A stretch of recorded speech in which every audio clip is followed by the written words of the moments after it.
مثلا در وقت سیکولرهای ترکیه بسیار 80 سال که اتاتورک سیستم گپا را جور کردن، بسیار خطرناک هستند.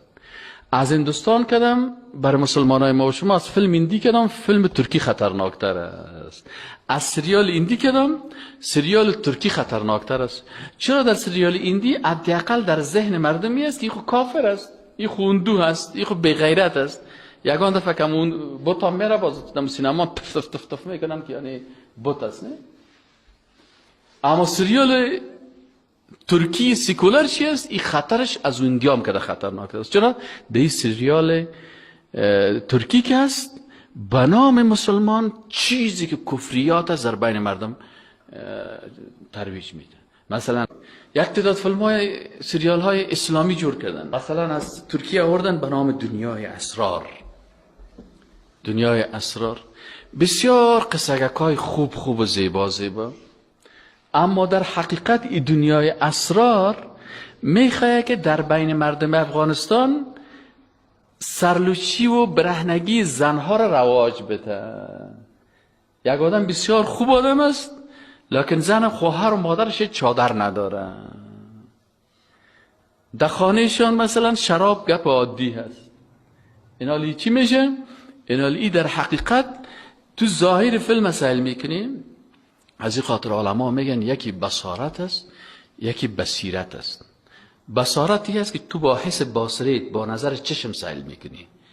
بصیرتی هست که با نظر قلب سیل میکنی. برای چشمت روشنی آفتاب نیاز است، برای قلبت روشنی ایمان، نور آفتاب و نور ایمان. ایناله چشمت با نور آفتاب میبینه. ما تو با چشم خود مثلا فیلم مسائل میکنیم، والا چه خوب آدم بود، سعی چقدر دیندار بودن، چقدر مسلمان بودن. ایناله اگر تو با بصیرت قلبیت سیل کنی، اوهو این سریال، این فیلم، این خو اگر از یک طرف یک قصه که اسلامی خوبه بر ما گفت، از طرف دیگه مغز کلگی را آماده ساخت. برای چی؟ که اونا کل دیندارا هستن، خوب نمازخوان است، خوب دیندار است، لکن زنایش کت جراب و سرایشان لچ است، قولایشان لچ است. ای نه، حال که باز بریم میگه اینه سعی که دنیای اسراره. دیدی با چه خوب مردم هستن و بد مردم هستن؟ نه، خوب مردم هستن. در حقیقت این چی است؟ این یکی از دامهای شیطان است. این انسان مسلمان باید بفهمه که شیطان از کدام راه در وجود ما داخل میشه. دشمنای اسلام میگن بهترین وسیله برای سیکولر ساختن، بیدین ساختن، گمراه ساختن مردم چی است؟ رسانه ها هست. از این خاطر زیاد سر رسانه ها مصرف میکنه. مسلمان ها نمیفهمن. مسلمان ها نمیفهمن و سر یک فیلم 50 میلیون دلار مصرف میکنه. چرا؟ میگه این فیلم در ذهن جوانا بسیار تاثیر میکنه، بسیار تاثیر میکنه. اما مسلمان ها که است اگه برجبویی که یک دانه فیلم بسازیم که می جوانا را جور بسازه، بخی برادری چی است؟ فیلم چی بدرد میخوره؟ شما آمدین سر از این گپ میزنید.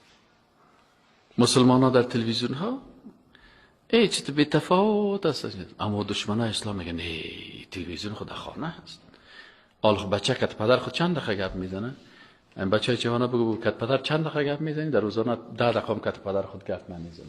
اما کت موبایل چند دقیقه گپ میزنه؟ مکمل وقتش در کجا هسته؟ در موبایل است.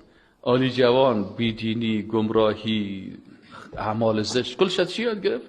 از این رسانه یاد گرفت. از این خاطر یکی از اسالیب جنگ فکری دشمنای اسلام چی است؟ ترکیز و فوکس سر چی است؟ سر رسانه هاست. میگی رسانه ها را ما باید سیکولر بسازیم. وقتی که رسانه را سیکولر ساخت، مردم خود به خود منحرف شدن میرن.